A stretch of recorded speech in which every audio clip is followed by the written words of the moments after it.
Hello friends, welcome back to my channel. সবাই কেমন আছো? আশা করি ভালো আছো, সুস্থ আছো।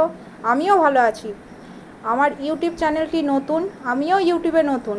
ইউটিউব সম্বন্ধে আমার সেই রকম কোনো অভিজ্ঞতা নেই, তাই তোমরা সবাই যদি আমার পাশে থাকো, আমায় সাপোর্ট করো, তাহলে আমি এই চ্যানেলটি আরও এগিয়ে নিয়ে যেতে পারবো। তাই সবাই আমার চ্যানেলটি সাবস্ক্রাইব করে দাও প্লিজ।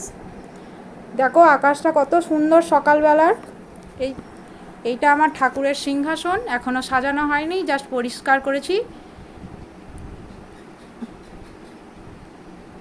পরিষ্কার করেই এখন এই দেখাচ্ছি তোমাদের। এই দেখো ফুল, আমাদের ফুল গাছ, ফুল তুলতে আস্তে আস্তে বেরোচ্ছি একটা একটা।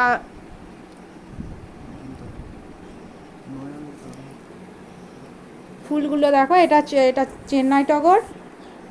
আমাদের বাড়িতে অনেক ধরনেরই ফুল গাছ আছে। এই দেখো নয়নতারা কত। এই ফুলটার নাম বন্ধুরা আমরা জানি না, তোমরা যদি কেউ জানো আমায় অবশ্যই কমেন্ট করে জানিও। এই ফুলটাও খুব সুন্দর লাগে, কিন্তু এটাও দেখো, এই একটা ধরনের ফুল, বিভিন্ন ধরনের ফুল দেখতে পারবে। আর এই দেখো অপরাজিতা, আরও ফুল আছে। তবে এই দেখো এই জবাগুলো খুব সুন্দর, এইগুলো লাল টকটকে, আর মনে হয় যেন তুলেই মায়ের চরণে দিয়ে দিই। দেখেছো বন্ধুরা কত সুন্দর? এই দেখো তুলসী গাছ, এই তুলসী পাতাগুলো তুলে নিয়ে একটা করে ঠাকুরের গ্লাসে দিই। প্রতিটা হিন্দু বাড়িতেই থাকবে।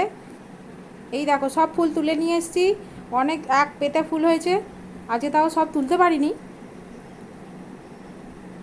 ব্যাক ক্যামেরা করে ভিডিও করছিলাম, আবার ফুলও তুলছিলাম। এই যে এটা আমাদের তুলসী মৎসব। এখানে এটা প্রতিটা হিন্দু বাড়িতেই কোথাও না কোথাও তোমরা একে অবশ্যই দেখতে পাবে। এই তুলসী দেবী থাকবেই প্রতিটা হিন্দু বাড়িতে। আমার ঠাকুরের সিংহাসন ফুল দিয়ে সাজিয়েছি, খেতে দিয়েছি। এই দেখো ফুল দিয়ে সিংহাসনগুলো খুব সুন্দর করে সাজানো হয়েছে। সব ফুল তুলতে পারিনি, সব ফুল তুললে আরও সুন্দর লাগতো। দেখো বন্ধুরা, আমার পুজো শেষ হয়ে গেছে। আজকে এই পর্যন্তই, আবার দেখা হবে পরের ভিডিওতে। সবাই ভালো থেকো, সুস্থ থেকো, ও আমার এই চ্যানেলটি সাবস্ক্রাইব করে দাও, ও ভিডিওগুলো লাইক এবং শেয়ার করে দাও। ধন্যবাদ বন্ধুরা।